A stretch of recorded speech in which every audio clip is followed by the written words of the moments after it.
El golpe de estado suave, tan suave que parece abrazo de Consuelo Porras, luna de Celajú, que supiste alumbrar. Bienvenidos, estimados cínicos y observadores, a la eterna función de Guatemala, el reality show del golpe blando. Te invitamos a unirte a esta comunidad y sigamos observando. Si alguna vez se preguntaron dónde reside el verdadero talento dramático de Centroamérica, no busquen en telenovelas.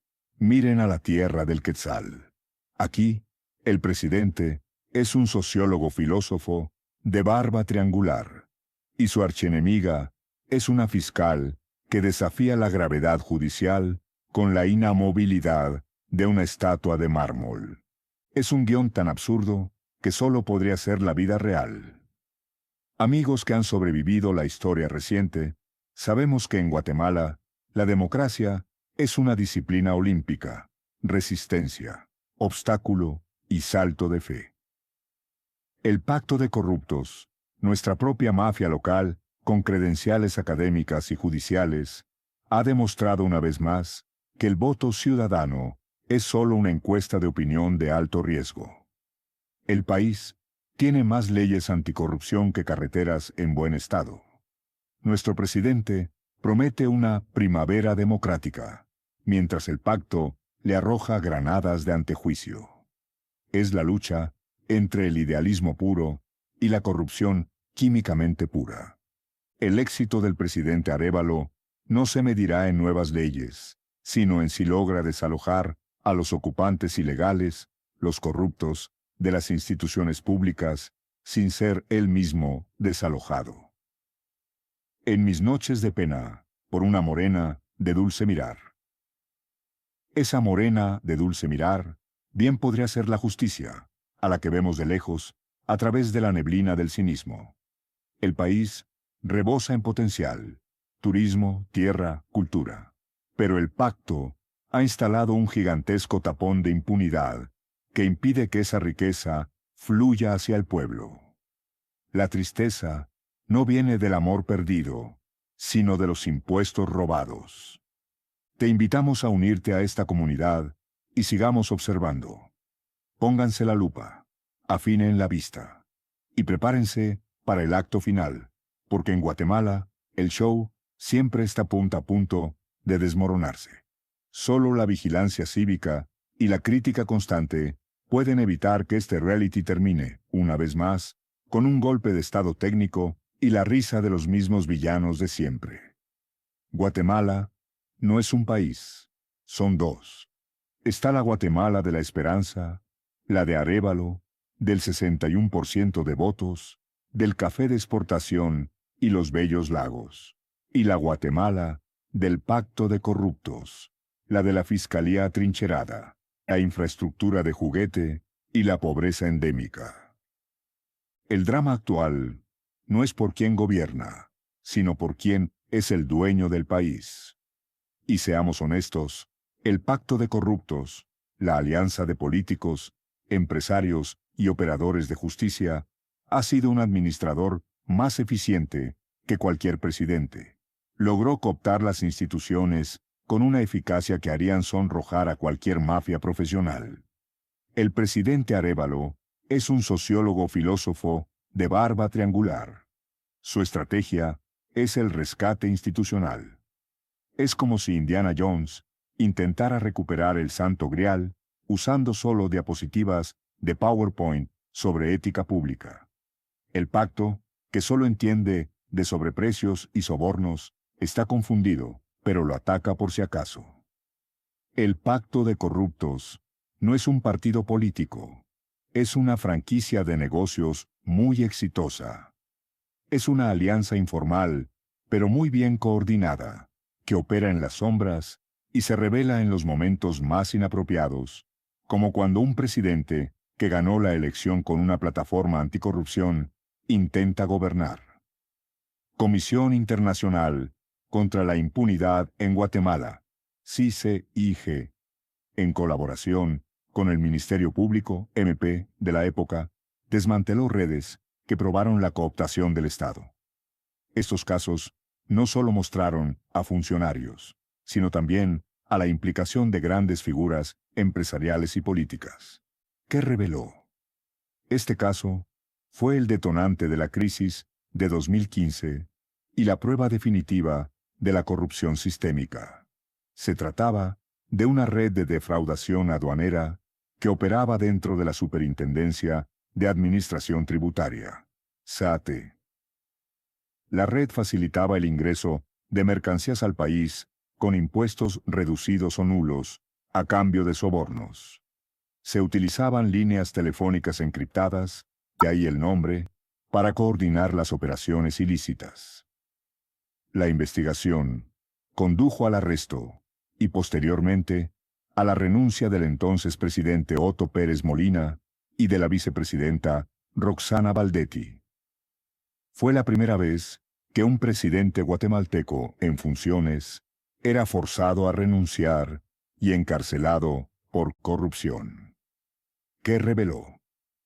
Este caso fue una continuación de la línea y demostró que la corrupción no era solo un tema de aduanas, sino la captura total del Estado por una estructura criminal liderada por el binomio presidencial, Pérez Molina y Baldetti.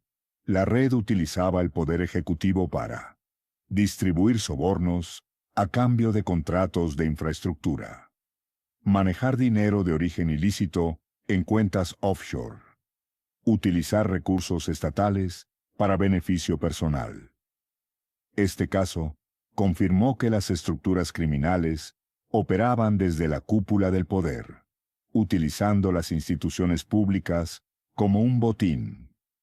La CICIG investigó el origen del dinero en las campañas electorales, demostrando que gran parte del financiamiento era opaco o ilícito, proveniente de empresas que luego exigían favores y contratos al llegar el político al poder. Este caso puso de relieve el papel del sector privado en el pacto de corruptos, mostrando cómo las élites empresariales garantizaban el control político a través de donaciones bajo la mesa.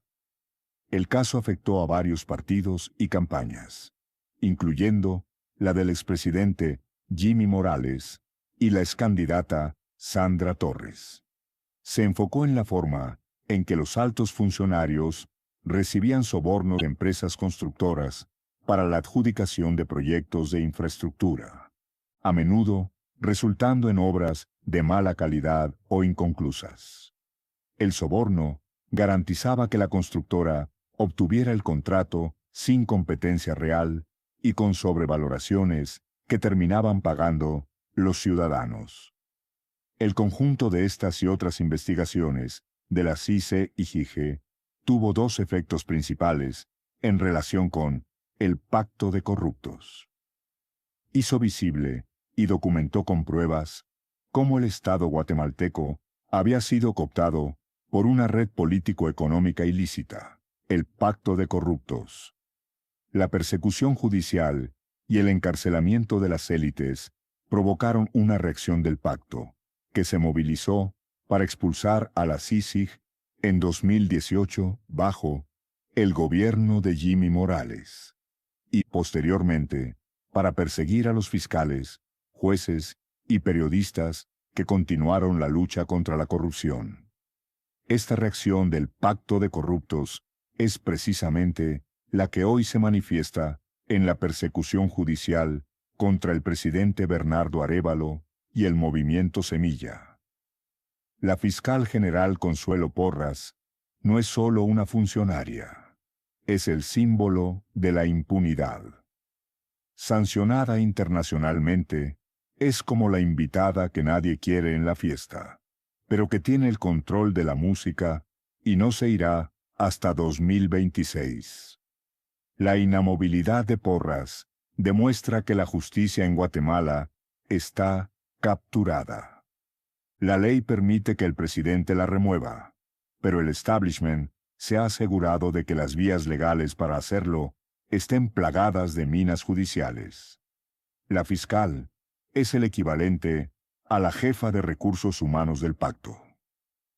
Su trabajo es asegurar que ningún empleado honesto, léase, jueces probos, fiscales anticorrupción, pueda prosperar y que los procesos contra la administración Arévalo se multipliquen como cucarachas después de un apagón. La única ley que respeta es la ley del mínimo esfuerzo para el máximo beneficio ilegal.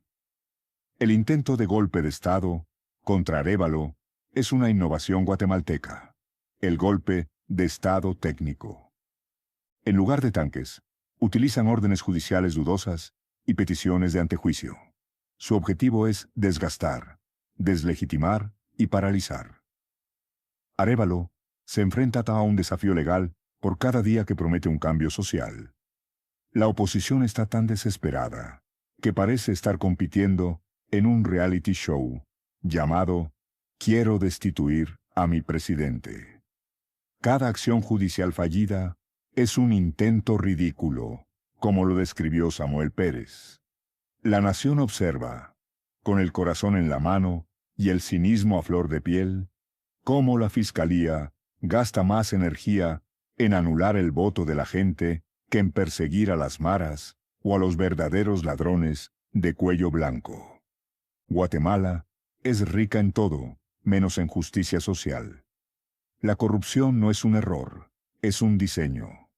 El sistema está diseñado para que la riqueza natural, el turismo, que podría ser de clase mundial, y la producción agrícola se queden en pocas manos. La falta de inversión en infraestructura vial, que es de risa, 1 metro de carretera per cápita, no es ineptitud, es una oportunidad de negocio. Cada reparación fallida significa un nuevo contrato sobrevalorado. Seguir negociando en el Congreso. Realista. Arévalo debe seguir aprobando leyes clave, como la antimonopolio, a base de negociación agotadora. Es lento, pero funciona. Fortalecer la presión ciudadana y la alianza indígena. Esencial. La única fuerza que ha puesto de rodillas al pacto, históricamente, es el pueblo en la calle. Arévalo debe apoyarse en la sociedad civil y los pueblos originarios, quienes fueron decisivos en su toma de posesión. Esperar el vencimiento de Porras. Cínica, pero inevitable. El pacto está jugando al desgaste y Arévalo al aguante. Es una carrera de resistencia entre la paciencia de un filósofo y el reloj del mandato de una fiscal. Ganar esa carrera no es reformar el país, sino simplemente sobrevivir.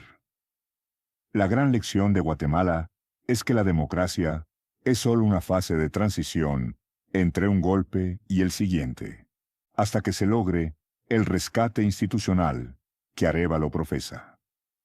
El país es un loop trágico donde la corrupción, como el running gag de una comedia negra, siempre vuelve a reír al final.